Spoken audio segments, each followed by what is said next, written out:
গত বছরের ৫ই আগস্ট ছাত্র জনতার গণঅভ্যুত্থানে পতন হয় আওয়ামী লীগ সরকারের।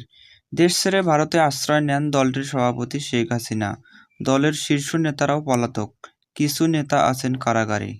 ৫ই আগস্টের পর গত ডিসেম্বর পর্যন্ত প্রকাশ্যে সেভাবে কার্যক্রম চালাতে দেখা যায়নি দলটির নেতাকর্মীদের।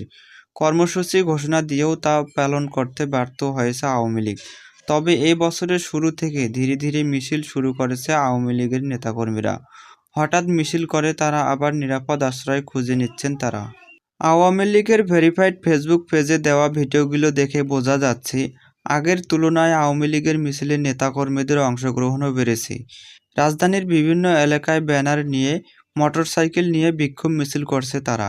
শুক্রবারও রাজধানীর উত্তরায় মিছিল করেছে দলটির নেতাকর্মীরা। ওই মিছিলের ব্যানারে লেখা ছিল, ঢাকা ১৮ সংসদীয় এলাকা।